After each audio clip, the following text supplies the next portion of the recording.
Welcome to day 20 of Sefer Hamitzvot. Let's dedicate today's class to Eretz Yisrael and everything going on there, and for everyone's safety and Mashiach. Okay, so today it's a continuation of the mitzvah that we've been doing the past 3 days, which is the mitzvah of Teshuvah.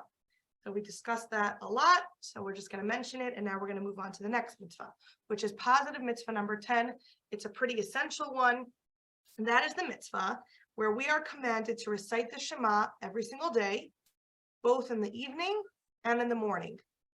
Heads up, this doesn't apply to women. We're still going to learn about it, but because it's a time-bound mitzvah. Okay. So what's the source of this commandment? A pasuk that might sound very familiar. The dibarta bam b'shivtecha b'veisecha, because basically Torah says the Shema, and then it says the dibarta bam. You should say them. What's them? Shema.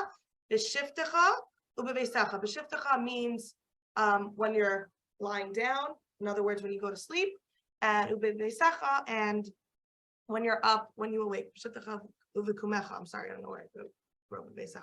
Okay, let's discuss this a little bit.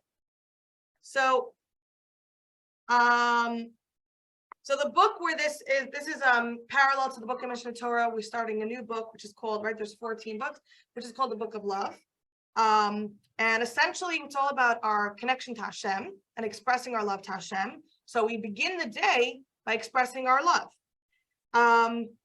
So it says night and day. This corresponds to, of course, the Ma'ariv service, the Arvit, the night prayer, and Shacharis, the morning prayer. So even though we're commanded to do it twice, it's still considered one mitzvah in the Torah, as in terms of the count. So from a very practical standpoint, so to speak, and really it's also very deep, but there's a world around us. There's a lot of seductions, a lot of temptations, a lot of material pursuits, a lot of pleasures that we want to pursue, etc. And we need a constant reminder.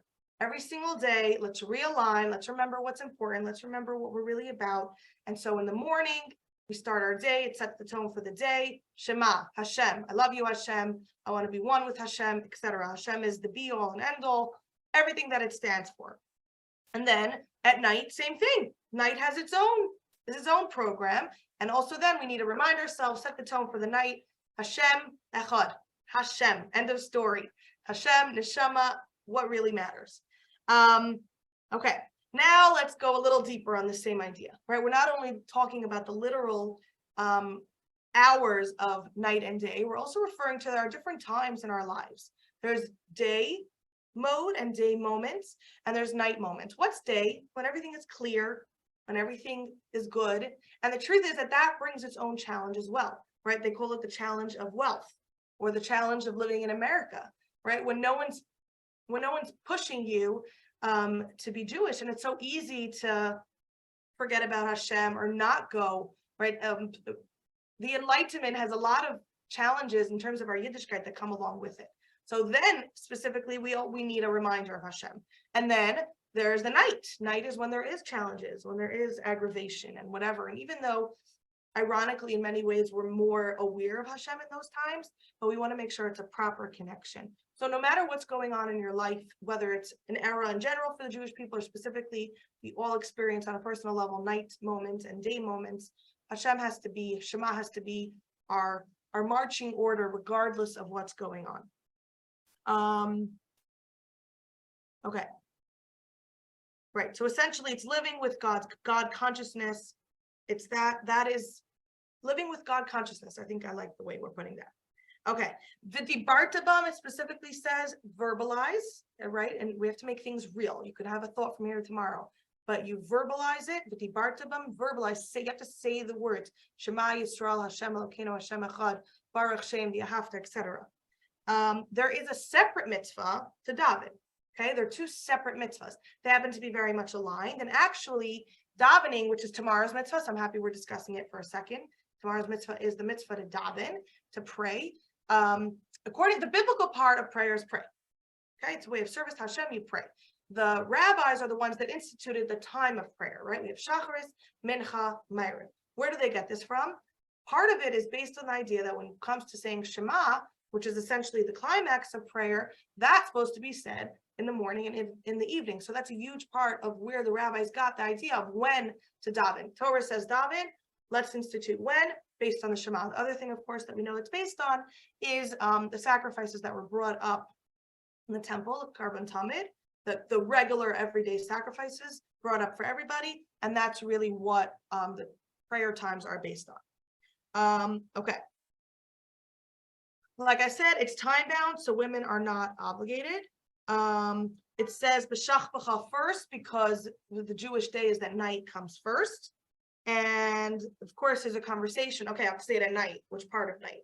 So technically, the night is any time at night because it's at any point when somebody can be lying down. Nighttime is kind of across the board sleeping time.